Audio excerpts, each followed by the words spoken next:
The Polaris Trail Boss 325 4-stroke is another early 2000s Polaris ATV that can be found for around $1,000 and makes for a perfect beginner quad or second quad for friends and family.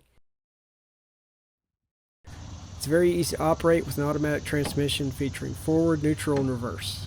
No high or low to worry about. It has electric start and a backup pull start that is manageable for an adult to pull. Probably not something a child or smaller human would be able to do. But it's great to have that backup with a dead battery. It starts very easily if running properly. The choke is up next to the ignition, so very easy to operate. All the controls are simple and straightforward, including one brake lever that works both brakes and can be set as a parking brake. Why every manufacturer doesn't do this, I'll never know. Even the fuel cutoff is just below the gas tank and easy to reach while sitting on the quad. This is also a design everyone in the 2000s should have used. The Trail Boss is oil cooled. I rode it for about 2 hours in high 80s degree temperatures and low speed situations and had no overheating issues. It has a foot lever for just the back brake on the right, but these are famous for not working.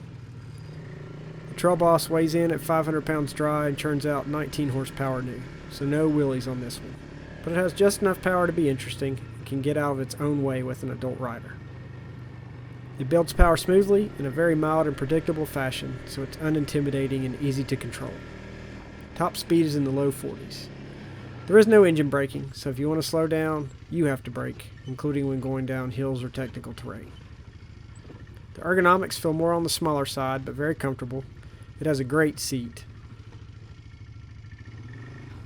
I'm at about 6 feet and 150 pounds, and while I didn't feel crowded, I also didn't feel like as if I had as much room as on other quads like a 300 Honda Rancher, but definitely more room than a Kawasaki Bayou. I also felt like the handlebars could be wider to better absorb bumps and avoid bump steer on more technical terrain, which could be corrected from the aftermarket, but on a regular trail it was fine. The foot pegs and plates are reasonably sized and provide good protection. It is chain driven, so be sure to keep an eye on the chain slack. The handling is average and it will power slide with a little body English, but it doesn't feel very wide, so I imagine a novice rider could roll over if trying to turn too aggressively, like any other non-sport quad, especially if you're a larger or heavier person.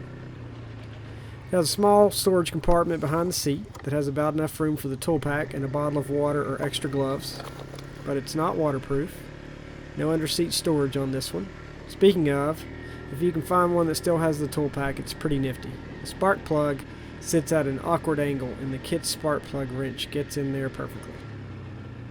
The Trail Boss has a plate to attach a hitch ball and is rated to tow 850 pounds, although that feels a little optimistic with 19 horsepower. The racks are rated at 30 pounds.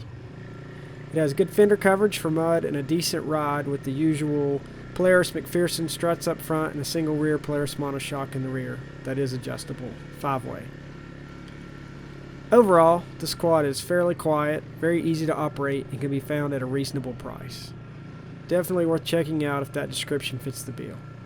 And be on the lookout for my video telling the story of this specific quad, and what I had to do to get it running and how much that cost in time and money. Not too bad, actually. No shops were involved in this one. Thanks for watching.